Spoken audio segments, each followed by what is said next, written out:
Alrighty folks, we're going to start off with some black primer of the Citadel variety. I've been using this rattle can for some time now, and I use it just because I don't have to clean up my airbrush as much, and I don't have to deal with gummed up needles and nozzles. So it's just a convenience thing for me. Don't get me wrong, I'm sure there's other more smoother, better methods for priming, but I mean, it all depends on your own personal taste. So I'm really liking these rattle cans again because it's faster and easier for me, and I'm perfectly happy with the finish of these Citadel sprays. So you can see I did spray the base in black, and then I actually went over some icicles in white, and then we're going to go over all the other pieces in black here. And there's a lot of big pieces, so I'm not going to show all the priming, but trust me, I primed everything else in black.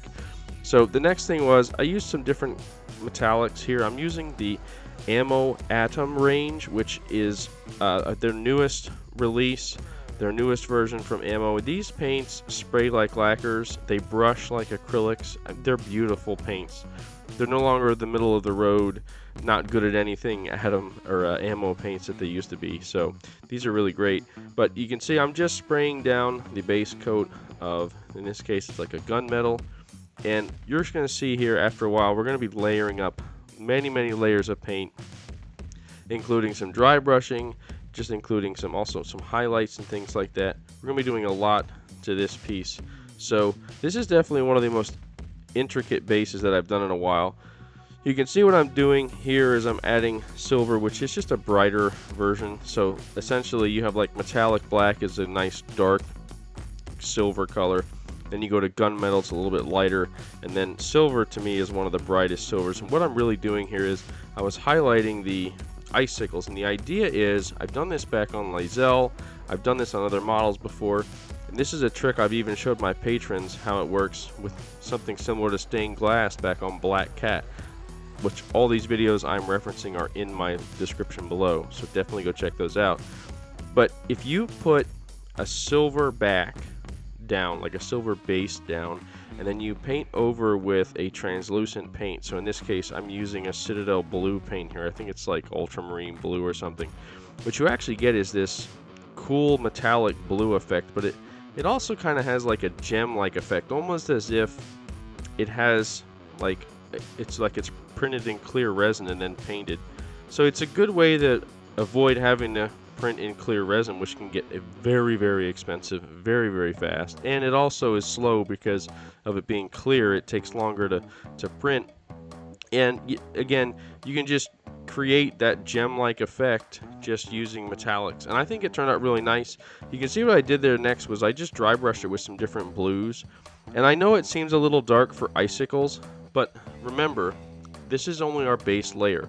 I wanted something to stay cold and blue as I build up the layers of the whites and light blues on top of it to make it look more like icicles. Because if you think about a big chunk of ice, if you could actually see it without like a snow covering or a frost covering, it would start to turn darker and darker blue. And that's kind of what I was going for anyway. So again, I was using reference photos from the comic books for Mr. Freeze to make this, and even some references to the old movies with George Clooney and Arnold Schwarzenegger. If that's useful at all, I guess you could use it. I tried, but either way, you can see I'm just building up the effects of the edges of the icicles using dry brushing. So after I did quite a few rounds of different colors, you can see I'm still continuing to dry brush. Dry brushing is such a quick and easy technique. I think that anyone can learn. There's a little bit of a learning curve just to understanding how to use it, but I think it's a great technique for bringing out highlights. And you can see I'm just using a light metal to highlight the Gotham part there and the raised pieces of the base. Now, I know you can see the seams on the base, and you're probably thinking, oh my gosh, this is the worst base I've ever seen. This guy didn't even fill in the seams, but don't worry about the seams because we're going to cover them up with a piece that fits in that giant hole that's sitting in the middle. And again, we're also going to cover up with some other things too, so don't freak out. You will not see that seam when it's done. But here you can see just all the base coating, dry brushing. Now this stuff, this is the first time I ever used this stuff, this Frost from Vallejo. It's like a special effects paint, and wow, just look at the detail. that this is capable of. I didn't do that with a brush. I'm not that meticulous. I was like shocked. So go ahead and buy this up. Don't worry, I already stocked up before you do. So I know this stuff's going to sell like hotcakes. Now, after you saw those photos, I was shocked at how well that came out. I have some more video of that here shortly, but I need to move on to the snow. So remember I said we're going to fill in some of the seams and the gaps.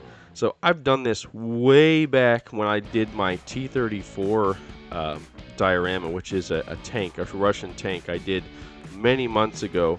I got to play with this snow binder in a diorama I had done, and I thought, well, this would be perfect to not only fill the seams, but also to make this feel like a snowy, icy scene. Now I know it's Mr. Freeze, it's not Mr. Snow, but you know, think icicles, you think snow and frost and all that.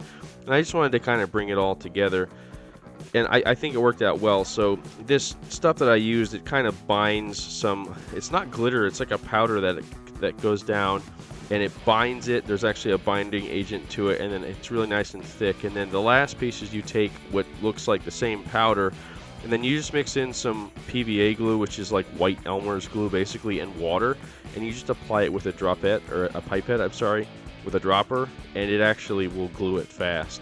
I've done the same thing on my dioramas for my tanks, and it worked out perfectly in this case as well.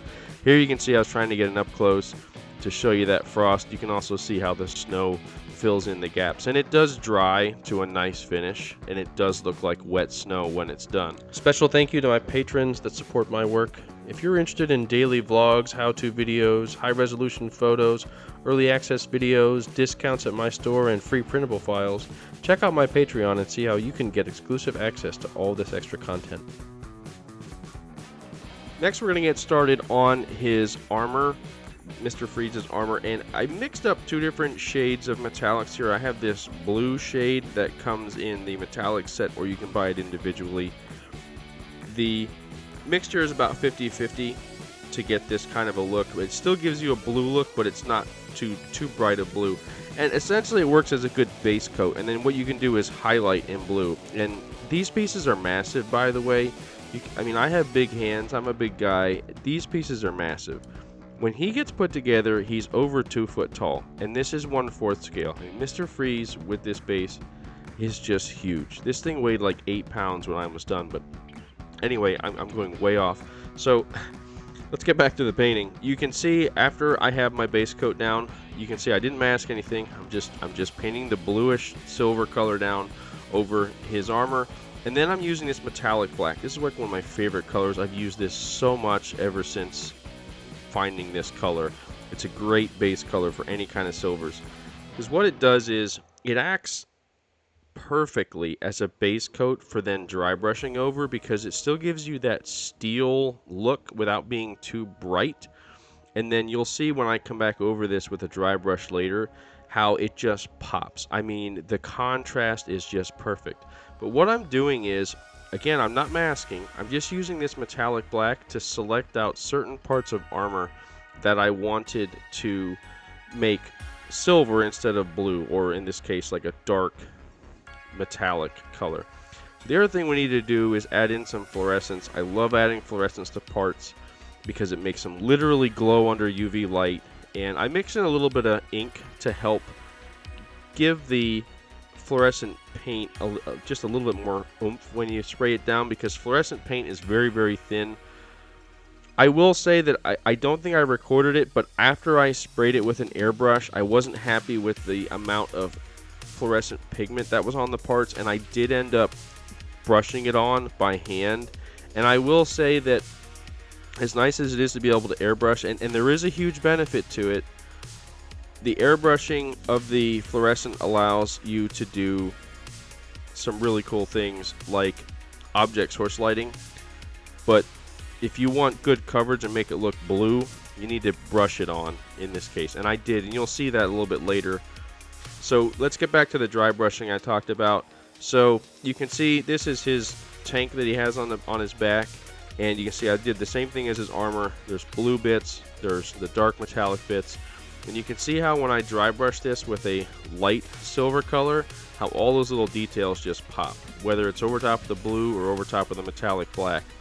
All the details come out, You can see all the little rivets, all the raised edges. It almost gives it even a weathered look, which I like, because if you think about how metal, when you have shiny spots as things rub against it, it really looks, again, it looks used, it looks lived in, it looks a little weathered. It just adds a really nice contrast effect to, again, I can't stress how easy and how beneficial dry brushing is. And some people might say, well, dry brushing is a beginner's technique. And I would ask, what's your point? Whether it's a beginner's technique or an expert's technique, the results are what matters. How you get there is your personal choice. Don't let anybody tell you you shouldn't use a technique because it's too beginner. It's not expert enough. Listen, that's all hogwash. Just do your best. Pick whatever techniques you're comfortable with and create art. It's all about the experience. It's all about the journey and learning all these cool techniques and just all the things you painted over time. You'll see how I had to not repaint, but I had another order for Magic come through, and you'll see in a couple weeks. And I got to compare how I painted Magic the first time a year ago versus today, and it's totally different, and you'll be the same way. But look at these results. They speak for themselves after we do all that dry brushing. Now, after we have the metallics out of the way, and we did that dry brushing, we have some of the fabrics to do. And you can see he has a lot of like black fabric, and there's overspray because I didn't mask. But I'd rather go through and just paint black down over things than deal with all the tape and masking. I just don't like masking if I can get away with it. So you can see I'm just taking black paint and going over all the fabric parts that are there. I'm not going to show every single detail getting to this point, but you can see I'm just going to skip ahead to where I do like there's a zipper or something on his side. I thought that was a nice little detail I really wasn't anticipating. But again, you can see I'm just taking, like, I think this is gunmetal. I usually use gunmetal for doing like zippers or any other like small metallic bits, only because silver can get too bright and you don't want to go down to metallic black because it's too dark. So after that was done, you can see what I'm doing here is I like to take like German gray. It's one of my favorite colors to go over black. It's a great color. I've used it for years on my tanks, my old German tanks, but it works great for here because it's almost black. It's got a little bit of blue in it. It's a great highlight color. Any kind of German gray, like Dunkelgrau, or just literally in this case I am using AK's German gray, and dry brush in one direction like you would a zenithal.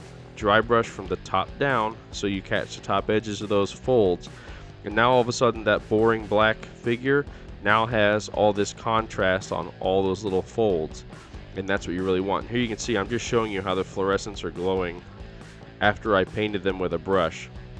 I didn't record me painting it, but look how cool that is. It's just so vibrant and so bright. I absolutely love it. It's such a cool little effect, and I know every time I show this to the clients that are going to take this and put it on their shelf, they just absolutely love it. So definitely something cool that I love adding onto all my models. Just a little bit of fluorescence for glowing bits. I also think it's a lot easier than dealing with running LED lights and batteries and everything else. Not saying that stuff's not cool. It is really neat when folks do that, but it's just kind of nice to just know that everything is just paint on these models.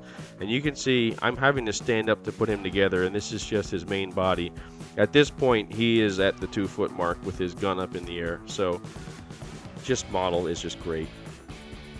It's just such a cool model. It's such a big model. There's so much going on it, but at the same time, it's simplistic enough that it just gets to show off all the armor that you've done, all the different colors that we've added in, even though it's mostly metallics and blacks, which me personally, I think really looks phenomenal on this model. And I think anyone would be happy to have a piece like this in their collection. If you're a collector or an artist, check out my website at relentlessstormmodels.com, where you can browse a growing library of over 400 models to choose from. I'd love the opportunity to print and paint a model to add to your collection. Unpainted kits are also available for purchase. For commission requests, send an email to relentlessstorm7@gmail.com and I'll be happy to work with you. Be sure to use code STORMYT2024 at checkout for 10% off your entire order. I also have listings on eBay and Etsy, but my entire library can only be found on my Shopify site, relentlessstormmodels.com. Now we have Mr. Freeze's little sculpture that he has in his hand, and this is of his wife. And that's kind of part of his story, is that he was trying to save his wife, so he froze her. I'm sure somebody else knows more of the story than I do, but I've read a little bit of the comics to understand the character, and that's what he's holding in his hand.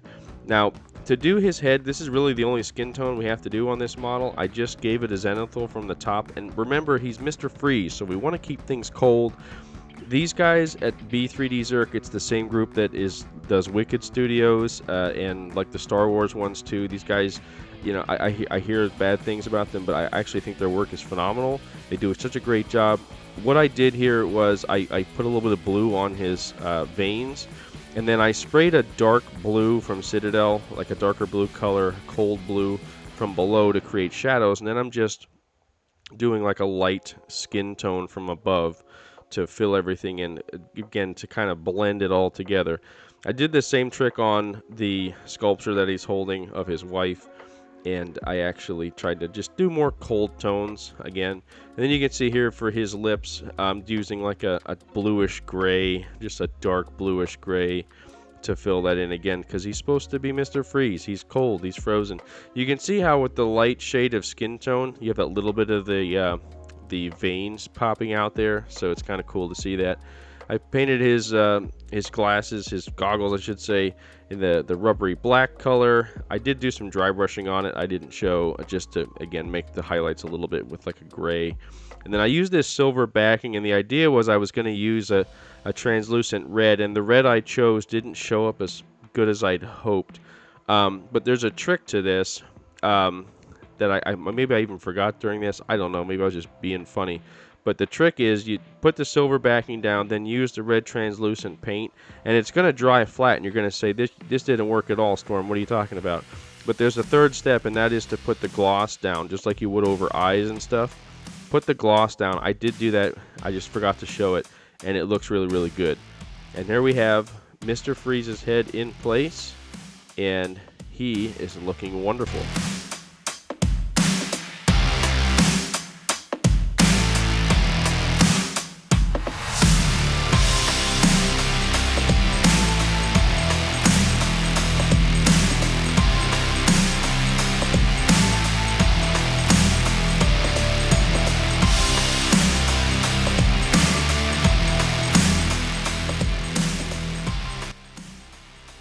If you like what you saw today, please like this video. I have so many more models coming up. I mean, literally, I have 50 more models right now that I know I have on my docket. So plenty more content coming your way. I believe Polaris is up in the very near future, and I already mentioned Magic and many, many more. So I hope you'll join me for that. Thank you guys so much, and let me know what you guys think in the comments. I'd love to hear from you. Don't forget to check out my website and my Patreon as well.